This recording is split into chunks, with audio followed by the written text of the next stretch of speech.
আসসালামু আলাইকুম।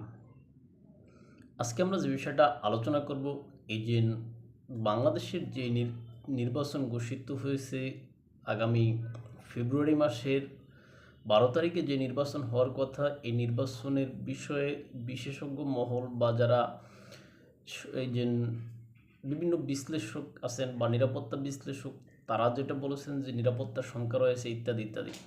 কিন্তু অন্তর্বর্তীকালীন সরকারের পক্ষ থেকে জোর দাবি বা জোরভাবে বলা হচ্ছে যে নিরাপত্তা ব্যবস্থায় কোনো বিঘ্নিত ঘটবে না, সুন্দর নির্বাচন হবে, নিরাপত্তার কোনো কমতি থাকবে না, এরকম কথা। কিন্তু সরকারের এই কথা যে অল্প সময়ের ভিতরেই মিথ্যা প্রমাণিত হয়েছে, তার বাস্তব উদাহরণ হচ্ছে এই যে হাদির যে ঘটনা, সেটা আমরা সবাই জানি। রাজধানীতে এই যে ওসমান হাদিকে এই যে নির্বাচন যে তফসিল ঘোষণার প্রায় 24 ঘন্টা পেরোনোর আগেই ওসমান হাদির সাথে যেই ঘটনা ঘটেছে সেটা আমরা সবাই জানি।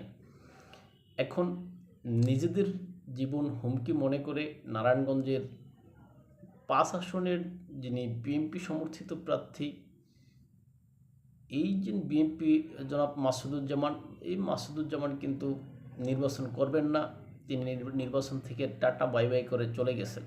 আমরা এই বিষয়টাই আলোচনা করব, চলুন শুরু করা যাক। আপনারা জানেন বাংলাদেশের যে সার্বিক পরিস্থিতি, এই সার্বিক পরিস্থিতিতে এটাকে অনেকে দেশের একটা ক্রাইসিস হিসেবে দেখেন না, কেননা এটা মূলত আন্তর্জাতিক যে সমস্ত খেলোয়াড়গণ আছেন তাদের কলকাঠি নাড়তেছে, অনেকে এটা মনে করতেছেন।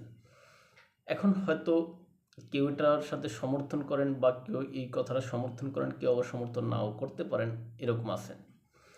কিন্তু আসলেই বাংলাদেশের যেই ব্যবস্থা রয়েছে, এই ব্যবস্থাতে আসলে যেরকম পার্শ্ববর্তী দেশ ভারত সুবিধা নিতে চায়, তদ্রূপ আমাদেরকে পূর্বে শাসন করতো পাকিস্তান, সে পাকিস্তান এখান থেকে সুযোগ নিতে চায়। 7 সমুদ্র 13 নদী পার হয়ে এসে আমেরিকা এখান থেকে সুযোগ নিতে চায়। কখনো কখনো এই যে আপনার আপনার অস্ট্রেলিয়া, ফ্রান্স, এই সমস্ত দেশগুলো নিজেদের মতো করে এই যে শাসন করতে চায়। এখন সবারে ছাপিয়ে হয়তো দেখা যায় যে যুক্তরাষ্ট্র এবং ভারত, তারাই সবচেয়ে এগিয়ে। এখন ভারত আমাদের যেহেতু প্রতিবেশী রাষ্ট্র, 1971 সালের আমাদের মহান মুক্তিযুদ্ধে ভারত সর্বাত্মক সহযোগিতা করেছে এবং ভারত আমাদের নিকট প্রতিবেশী হওয়ার কারণে ভারত বাংলাদেশের অনেক বিষয়ে আসলে একটু নাক গলানোর চেষ্টা করে। আর এই বিষয়টা আসলে আমাদের দেশের অধিকাংশ জনগণই মেনে নেন না বা মেনে নিতে চান না। এখন এই কারণে হয়তো একটা ভারত বিদ্বেষী আমাদের ভিতরে রয়েছে, বা আমাদের যারা যে গুরুজন বলেন বা যারা আমাদের এই যে শ্রদ্ধাভাজন ব্যক্তিগণ আছেন, তারা হয়তো এই যে ভারত বিরোধিতা করেন। আবার আমাদের মতো একটা ইয়াং জেনারেশন আছে যারা ভারত বিরোধিতা এই জন্য করে যে ভারত বিরোধিতা করার কারণে তারা কিন্তু কি বলে যেন যে মার্কেট পায়, ওই যে মার্কেট পাওয়ার জন্য এটা করে। এখন যেটাই হোক, এই ভারত যেহেতু আমাদের প্রতিবেশী রাষ্ট্র, সুতরাং ভারতের বিষয়টা আমাদের চোখে একটু বেশি পড়ে। কিন্তু যুক্তরাষ্ট্র এই যে 7 সমুদ্র 13 নদী পেরোয় এসে যে বাংলাদেশের বিষয়ে নাক গলায়, বাংলাদেশের বিষয়ে ইন্টারফেয়ার করে, এই বিষয়টা আমাদের চোখে পড়ে না। আপনি দেখুন, আমরা যদি এই যে ওসমান হাদির বিষয়টা যদি আমরা দেখি, আলোচনা করি, ওসমান হাদি গুলিবিদ্ধ হওয়ার পরে একটা মহল তাৎক্ষণিকভাবে দায় চাপালো বিএনপির উপরে, অর্থাৎ বিএনপির নেতা মির্জা আব্বাসের উপরে। সেই লোককে, নিতান্ত একজন ভদ্রলোক কিন্তু মির্জা আব্বাস, তাকে বিব্রতকর পরিস্থিতিতে ফেলানো হলো। বিএনপি একটু হার্ড লাইনে গেল বক্তব্যের মাধ্যমে, তাদের প্রতিক্রিয়ার মাধ্যমে, তখন দায়টা এসে চাপাই দিল আওয়ামী লীগের উপরে। আওয়ামী লীগ করছে। আওয়ামী লীগ কিন্তু বাংলাদেশে কার্যক্রম নিষিদ্ধ বর্তমানে। তারপর সেখান থেকে দায়টা চলে গেল ভারতের উপরে। আপনারা দেখেন, এক দল বিশ্লেষক যারা আছেন, বিশেষ করে আমি বর্তমান সময়ে যিনি বিতর্কিত বিশ্লেষণ করেন, এজেন্ট শাহরিয়ার কবির, জামাত সমর্থিত ব্যারিস্টার শাহরিয়ার, এই শাহরিয়ার তিনি যেই বিশ্লেষণ করেন, এই বিশ্লেষণের অধিকাংশই নিজের বানানো তত্ত্বগুলো আমি মনে করি। অদ্ভুত কিছু কথাবার্তা তিনি টক শোতে বলেন, এটা আমরা দেখি। এখন দেখা যায় তিনি উল্টাপাল্টা শুধু মিথ্যা কথা বলে, এক কথার মধ্যে আরেক কথা টাইনা নিয়ে আসে, শুধু শুধু প্রসঙ্গ থেকে অপ্রাসঙ্গিক কথা চায়। যাক, আমার বিশ্লেষণ মূলত আজকে শাহরিয়ার কবিরকে হেয় করা বা ছোটো করা এটা না। এখন এই যে বিশ্লেষকগণ যে বিশ্লেষণ করেন, তার ভিতরে আমরা এই যে হাদির ঘটনাটা যদি ভারতের প্রতি চাপানোর বিষয়টা একটু ক্লিয়ার করি। এই যে হাদি একদল বলতেছে হাদি যেই কাজটা করছে, অর্থাৎ ভারতকে বিভিন্ন সময় হুমকি দামকি দিয়েছে, ভারতের বিষয়ে ব্যাপক সোচ্চার ছিল হাদি, অর্থাৎ ভারতীয় আগ্রাসনের বিরুদ্ধে সোচ্চার ছিল।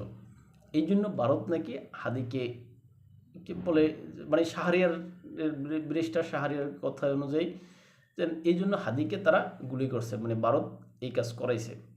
এখন ব্যারিস্টার শাহরিয়ারও বলে দৈনিক 50 বার 100 বার বলে হুমকি পান, ইত্যাদি ইত্যাদি। এখন এখন দর্শক আপনারা একটু এখানে লক্ষ্য করেন, হাদি কিন্তু আজকে থেকে ভারতের বিরুদ্ধে কথা বলে না। এই যে আওয়ামী লীগ সরকারের যদি পতনের পর থেকে ধরি, প্রায় 16 মাস পর্যন্ত কথা বলতেছে। কই 16 মাসের আগে কেন মারে নাই ভারত? ভারত কেন নির্বাচনের আগের দিন, নির্বাচনের না, নির্বাচনের তফসিল ঘোষণা হওয়ার 24 ঘন্টা আগে কেন ভারত হাদিকে মারবে? লজিক্যালি একটু চিন্তা করেন। বাংলাদেশের নির্বাচন পিছাইলে কি ভারতের লাভ? আওয়ামী লীগের লাভ? আওয়ামী লীগ তো কার্যক্রম নিষিদ্ধ, লাভটা কার? এদিকে একটু চিন্তা করেন, উত্তর পাওয়া যাবেন।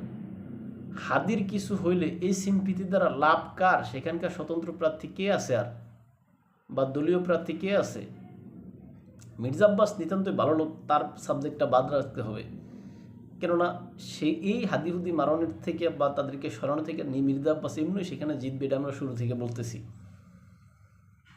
সুতরাং আবার ভারত যেই কাজটা করছে, যদি ভারত এটা হাদিকে মারতে হইতো, তাহলে হাদির থেকে বড় কথা তো অনেক বলেন। এই আমাদের কিছু কর্নেল আছে, সাবেক কর্নেল যারা, দু একজনে ভারতের 7 সিস্টার খাইয়ে দিব, ওরকম করব এরকম করব।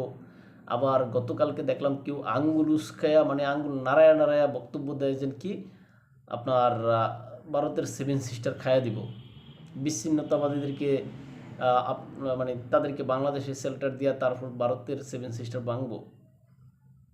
কই এদেরকে তো কিছু বলে না। সুতরাং এটা যে পক্ষটা লাভ হবে, আমি কারো কিন্তু এখানে নাম বলতেছি না, আপনারা বুঝে নেবেন কাদের কথা বলতে চাইতেছি। এখন এই পক্ষটা মূলত ভারত বিরোধিতাকে চাউর করে বা ভারত বিরোধিতাকে উস্কে দিয়ে নিজেরা লাভবান হবে, নিজেদের স্বার্থ হাসিল করবে। নির্বাচন পিছাইলে ওই দলটার লাভ হবে। এখানে আওয়ামী লীগের চাইনা লাভ নাই, কেননা আওয়ামী লীগ কার্যক্রম নিষিদ্ধ। নির্বাচন পাস হইলে বা নির্বাচন যদি বানচাল হয়, আওয়ামী লীগের আপাতত সাময়িক দৃষ্টিতে কিন্তু লাভ নাই। তারপর ভারতের এখানে লাভ নাই। সুতরাং যে পক্ষটা লাভ, তারাই নির্বাচনের এই তফসিল ঘোষণার 24 ঘন্টা আগে এই হাদির সাথে এই কাজটা করেছে। এখন অন্যদের সাথে কেন করে নাই? এর থেকে অনেক আরও আগেও তো কেউ বাংলাদেশ ভারত নিয়ে হুমকি দিত, 7 সিস্টার খায়া দিত, ওইটা করতো এটা করতো, ভারত ব্যাঙ্গা চুরমার করে লাইব, হ্যাঁ, ইত্যাদি ইত্যাদি। সুতরাং এটি মেটিকুলাস ডিজাইনের অংশ। যাই হোক, আজকে মূল আলোচনা যেটা আমরা করব সেটা আপনার নারায়ণগঞ্জের যেই 5 আসনের বিএনপি সমর্থিত প্রার্থী যিনি রয়েছেন আপনার মাসুদুজ্জামান, সেই নিরাপত্তার ঝুঁকি দেখিয়ে বা নিরাপত্তার কারণ দেখিয়ে বা নিরাপত্তার অজুহাত দেখিয়ে তিনি নির্বাচন থেকে সরে দাঁড়িয়েছেন। এখন আমাদের অন্তর্বর্তীকালীন সরকার তিনি যেই ধরনের আপনার ফুলঝুরির কথার যে ফুলঝুরি দেয়, সে অনুযায়ী মনে হয় যেন বাংলাদেশে কোনো সমস্যাই নেই, কিন্তু সমস্যা জর্জরিত দেশের ভিতরে তিনি ব্যাপক টাকা খরচ করে মুক্তিযুদ্ধকে এখানে অপমানিত করে মুক্তিযুদ্ধের যে সমস্ত ভাস্কর্য আছে বা মুক্তিযুদ্ধের যে সমস্ত স্মৃতিচিহ্ন আছে সেগুলোকে পদদলিত করে, হ্যাঁ, তিনি বিশ্ব রেকর্ড করার জন্য তিনি এখন প্যারাগ্লাইড যেই মানে প্যারাশুটিং করতেছেন, সেখানে তার নায়ক বানাচ্ছেন আশিক চৌধুরী।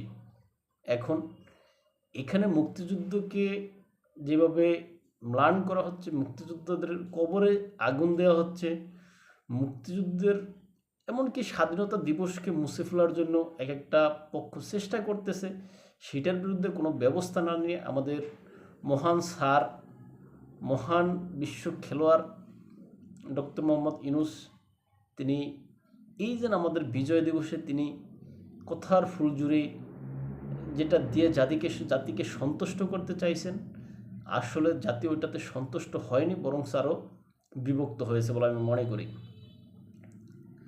আপনারা দেখেন বাংলাদেশে মুক্তিযোদ্ধাদের গলায় যেভাবে জোতার মালা পরানো হয়েছে, বাংলাদেশের মুক্তিযোদ্ধাদের ঘরবাড়িতে যেভাবে আগুন দেওয়া হয়েছে, বাংলাদেশের মুক্তিযুদ্ধের যে সমস্ত স্মৃতিচিহ্নগুলো আছে ওই সমস্ত স্মৃতিচিহ্নগুলোকে যেভাবে অপমানিত, অপদস্থ বা পদদলিত করা হয়েছে, সেই সমস্ত বিষয়গুলার সরকার কোনো পদক্ষেপ নেয়নি। ওগুলা মেরামতের জন্য সরকার কোনো পদক্ষেপ ওগুলার উন্নয়নের জন্য নেয়নি।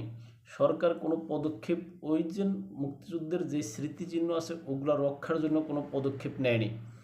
এখন আমাদের সরকার মুখে মুক্তিযুদ্ধের কথা বলে, আজকে দেখলাম আমাদের বিজয় দিবসে তিনি, আসলে ন্যূনতম লজ্জা থাকলে এগুলো করা উচিত না বলে আমি মনে করি। কেননা যেটা আসলে সরকার করতেছে, একদিকে মুক্তিযুদ্ধের সকল স্মৃতিকর্ম তার রিসেট বাটনের মাধ্যমে মুছে দিতে চাইছে, অন্যদিকে আবার মুখে মুখে মুক্তিযুদ্ধের প্রীতি কথাবার্তা বলতেছে, যেটা আসলে ডুয়েল চরিত্রের কোনো একটা লক্ষণ দেখা যাচ্ছে। যেটা অনেকেই জানেন যে একটা গল্প আছে ডক্টর জেকলিন ও মিস্টার হাইড। আমাদের ডক্টর মোহাম্মদ ইউনূস ওই রকম কাজই করতেছে, ডক্টর জেকলিন ও মিস্টার হাইডের মতো কাজই করতেছে।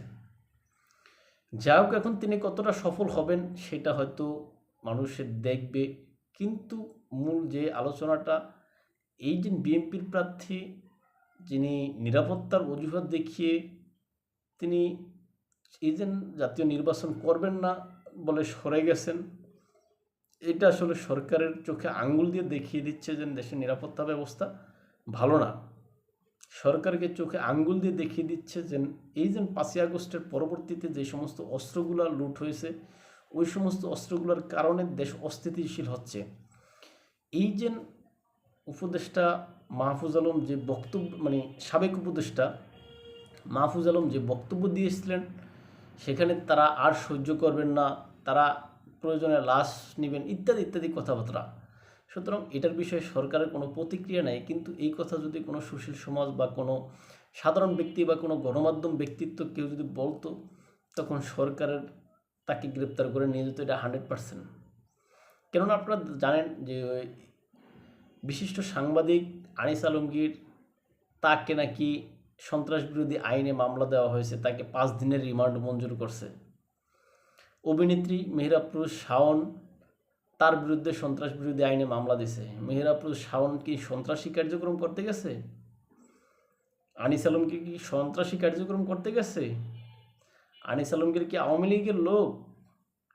আনিস আলমগীর, মাসুদ কামাল, গোলাম মাওলানা রনি, তারপর আপনার সাংবাদিক মাহবুব আলম, এরা সবাই মুক্তিযুদ্ধের কথা বলে, মুক্তিযুদ্ধের পক্ষে কথা বলে। সুতরাং এই যে যারা মুক্তিযুদ্ধের পক্ষে কথা বলে তাদেরকে জেল জুলুম পর্যায়ক্রমে দেয়া হবে, দিবে।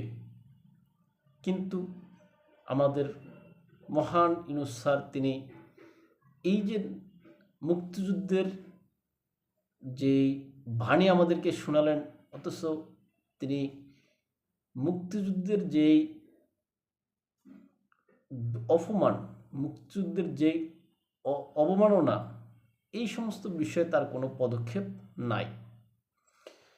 যাই হোক, আমাদের ডক্টর মোহাম্মদ ইউনূস আমরা আশা করব তিনি এই যে দেশে নিরাপত্তা ব্যবস্থার উন্নয়ন ঘটিয়ে নির্বাচন দিবেন, এই যে বিএনপির প্রার্থী এই যে মাসুদুজ্জামান তিনি যে কেন নিরাপত্তার কারণ দেখিয়ে চলে গেলেন, নির্বাচন করবেন না, টাটা বাই বাই করে ডক্টর মোহাম্মদ ইউনূসকে বাই বাই দিয়ে চলে গেলেন তিনি, এই বিষয়টা সরকারের দেখা উচিত, সরকারের এই বিষয়ে ভাবা উচিত, সরকারের এই বিষয়ে দ্রুত সুন্দর কোনো পদক্ষেপ নেওয়া উচিত বলে আমি মনে করি।